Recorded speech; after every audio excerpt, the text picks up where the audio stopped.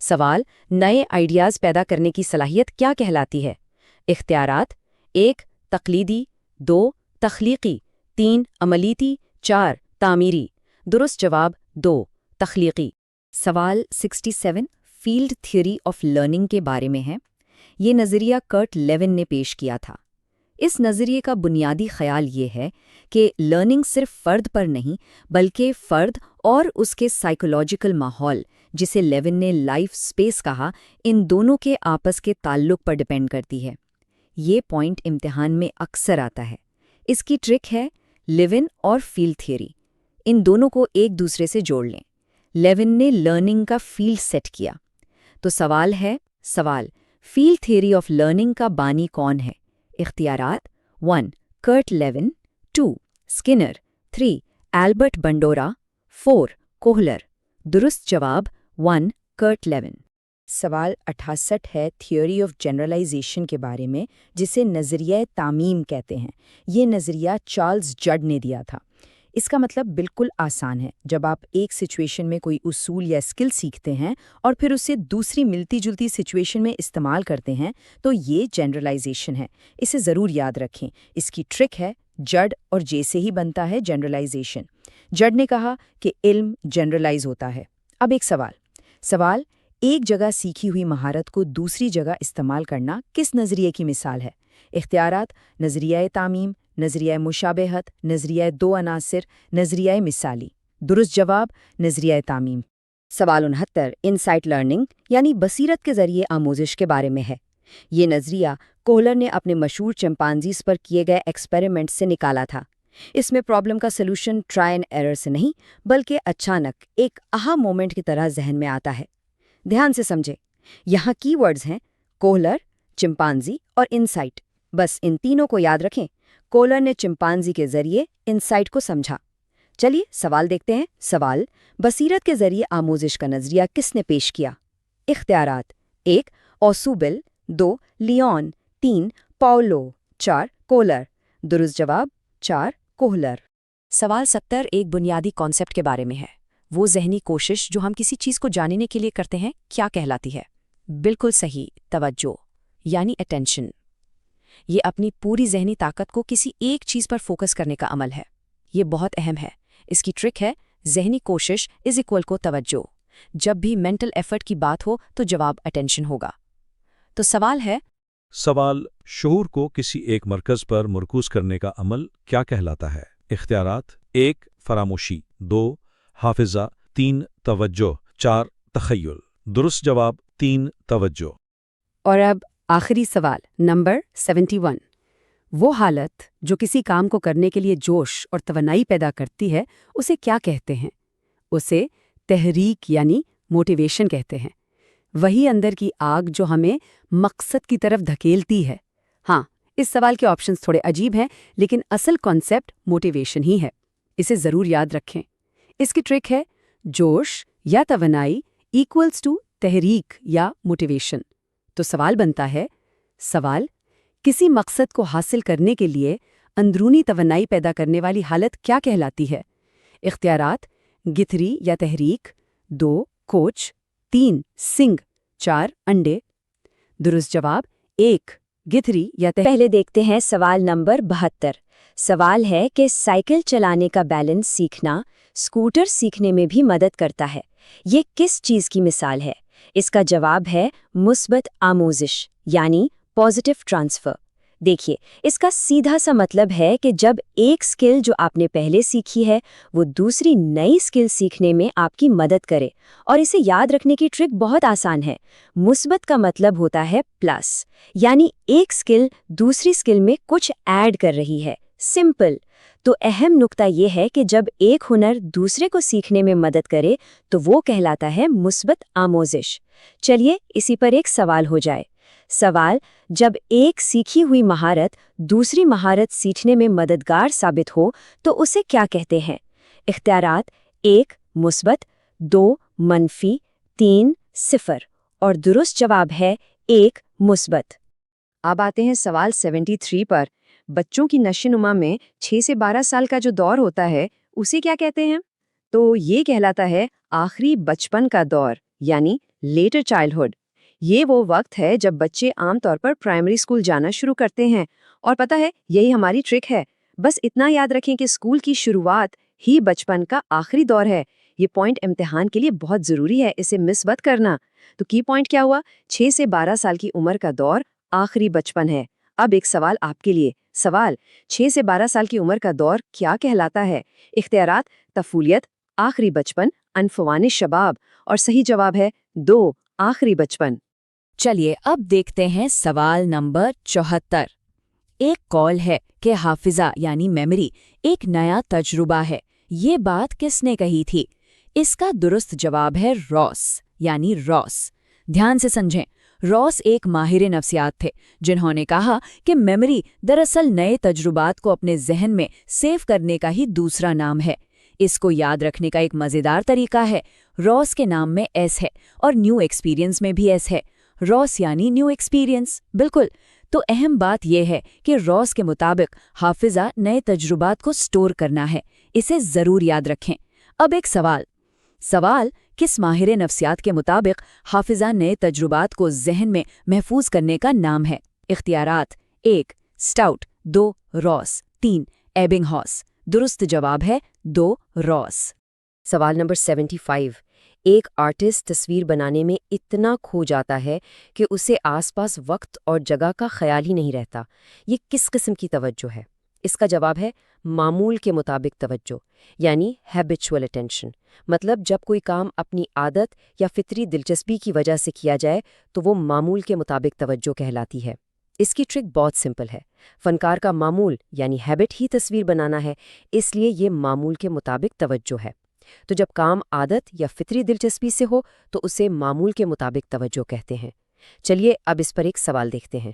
سوال: جب کوئی کام عادت یا فطری دلچسپی کی بنا پر کیا جائے تو وہ کس قسم کی توجہ کہلاتی ہے؟ اختیارات: 1 معمول کے مطابق، 2 ارادی، 3 غیر ارادی، اور صحیح جواب ہے 1 معمول کے مطابق۔ آگے بڑھتے ہیں سوال 76 کی طرف۔ وہ بنیادی عمل جس کے ذریعے باہر کے میسیجز دماغ تک پہنچائے جاتے ہیں اسے کیا کہتے ہیں؟ اس کا صحیح جواب ہے احساس یعنی سینسیشن۔ دیکھیے اس کے پیچھے کانسیپٹ یہ ہے کہ ہمارے 5 سینسز سے دماغ تک جو سب سے پہلی بالکل را انفارمیشن پہنچتی ہے اسے احساس کہتے ہیں۔ اس کی ٹرک یہ ہے، پہلا احساس یعنی فرسٹ ٹچ، فرسٹ سائٹ، یہی سینسیشن ہے۔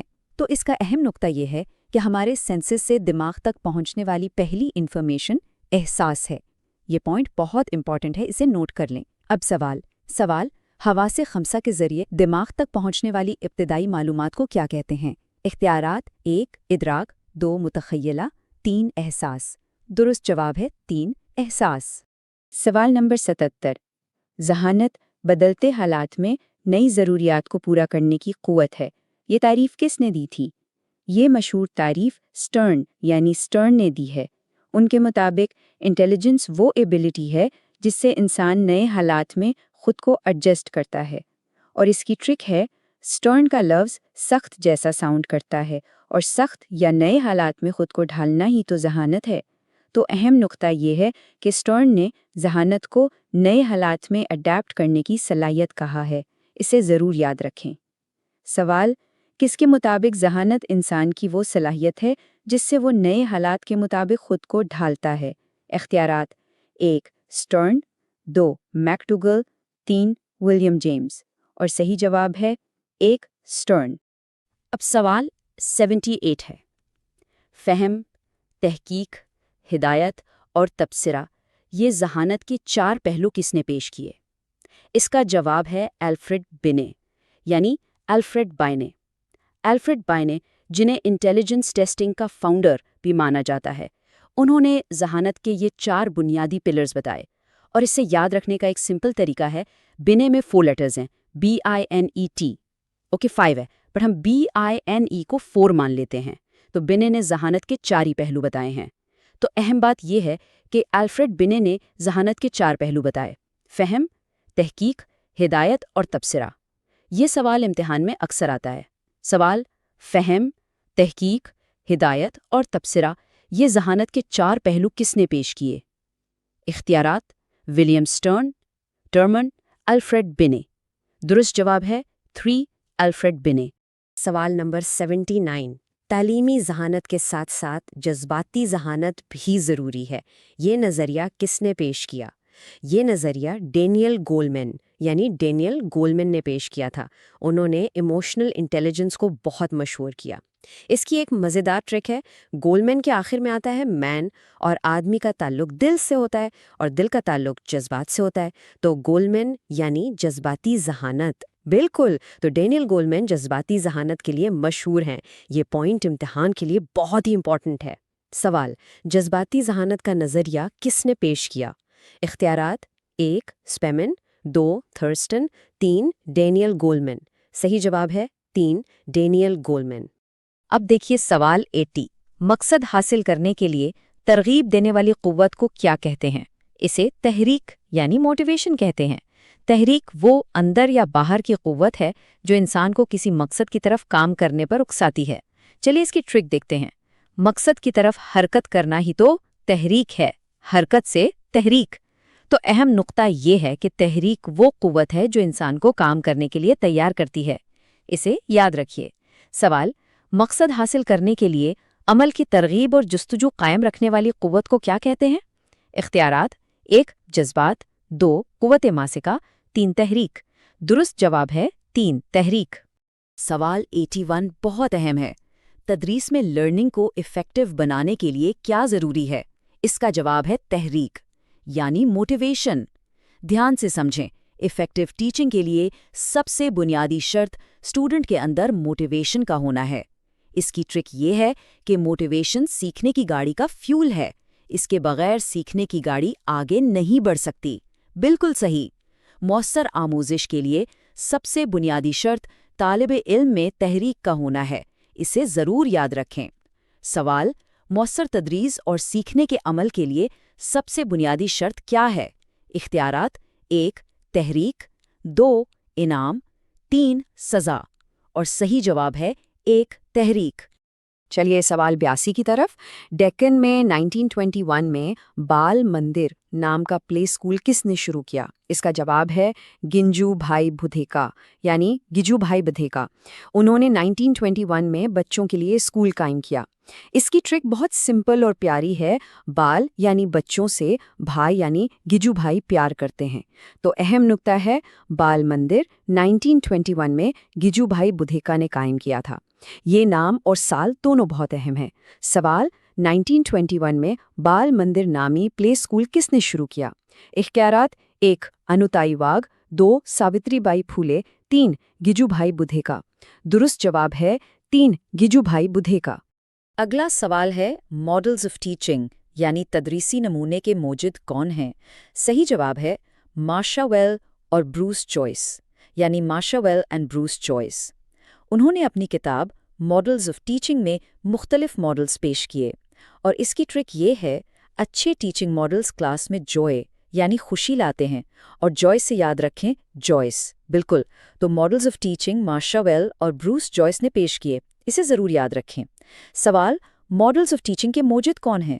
اختیارات: 1 ہربرٹ تھلن، 2 فینی شیفل، 3 مارشا ویل اور بروس جوائس۔ صحیح جواب ہے 3 مارشا ویل اور بروس جوائس۔ سوال 84، جب ایک استاد بچوں کی پہلی معلومات کا استعمال کر کے نئی معلومات سکھاتا ہے تو وہ کون سا اصول استعمال کرتا ہے؟ اسے کہتے ہیں معلوم سے نامعلوم تک یعنی نون ٹو ان نون۔ استاد پہلے بچوں کی موجودہ نالج سے شروع کرتا ہے اور پھر انہیں آہستہ آہستہ نئی چیزیں سکھاتا ہے۔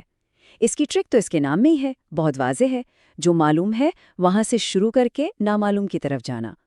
تو اہم اصول ہے جو بچے جانتے ہیں وہاں سے شروع کرنا اور جو نہیں جانتے اس کی طرف بڑھنا۔ یہ ایک بہت ایفیکٹو ٹیچنگ پرنسپل ہے۔ سوال، جب معلم بچوں کی موجودہ معلومات کا استعمال کر کے نئی معلومات سکھاتا ہے تو وہ کون سا تدریسی اصول استعمال کرتا ہے؟ اختیارات: 1 مقرن سے مجرد کی طرف، 2 معلوم سے نامعلوم تک، 3 خاص سے عام کی طرف، اور صحیح جواب ہے 2 معلوم سے نامعلوم تک۔ اب ہے سوال 85، کامیاب تدریس سے کیا مراد ہے؟ اس کا صحیح جواب ہے مؤثر آموزش یعنی ایفیکٹو لرننگ۔ دھیان سے سمجھیں، کامیاب تدریس کا اصل مقصد صرف سلیبس ختم کرنا نہیں بلکہ بچوں کی سمجھ اور بیہیویئر میں ایک پازیٹیو تبدیلی لانا ہے۔ اس کی ٹرک یہی ہے، کامیابی یعنی سکسیس کا مطلب ہے مؤثر یعنی ایفیکٹو ہونا۔ تو اہم نقطہ یہ ہے، کامیاب تدریس کا اصل مطلب طلبہ میں مؤثر آموزش پیدا کرنا ہے۔ یہ پوائنٹ بہت امپورٹنٹ ہے۔ سوال: کامیاب تدریس سے کیا مراد ہے؟ اختیارات: 1 100% رزلٹ، 2 طلبہ کی کامیابی، 3 مؤثر آموزش۔ درست جواب ہے 3 مؤثر آموزش۔ آج کا آخری سوال، سوال نمبر 86۔ عملی حرکی زمرے کی ترقی کے صحیح مراحل کون سے ہیں؟ صحیح جواب ہے آپشن نمبر 4، یعنی تقلید، کام کی مہارت، صحیح پن، جوڑ بندی اور فطریت۔ سائیکو موٹر سکلز کی ڈیولپمنٹ انہی 5 سٹیجز سے ہوتی ہے۔